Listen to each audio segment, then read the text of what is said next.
Aujourd'hui, l'Algérie héberge des gens qui nous attaquent et l'Algérie veut nous forcer également à faire d'autres choses. Je pense que la vérité, c'est d'aller dire à l'Algérie, ben, le Mali est un pays indépendant et souverain.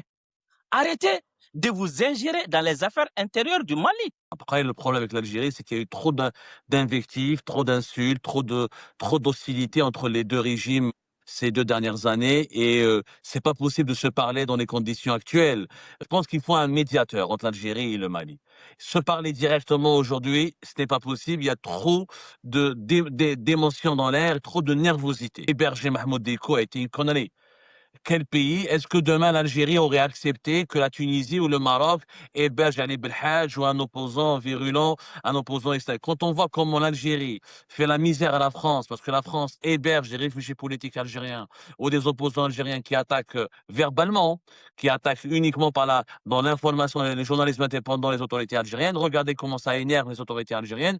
Imaginez que demain, un autre pays étranger va héberger le leader d'une mouvance qui a appelé à organiser des manifestations contre le gouvernement de transition malien ou qui a des connivences indirectes avec des groupes armés qui sèment la terreur sur le territoire malien.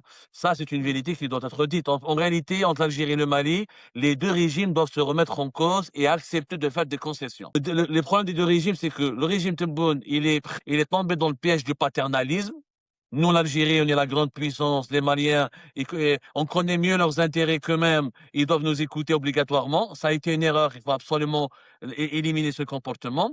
Et les Maliens, ils ont cru que Poutine, c'est bon, ça sera leur planche du salut et que la Russie va les aider à surmonter tous leurs obstacles.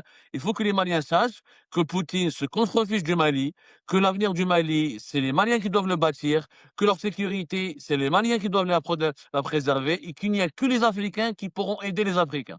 Les Russes, les Turcs, les Émiratis, les Français, ils se contrefichent tous, sauf l'impérialisme n'est pas uniquement français ou occidental, Delissa. Il peut être chinois, il peut être émirati, qatari, il peut être aussi russe. Et ça, les Maliens ils doivent adopter leur vigilance.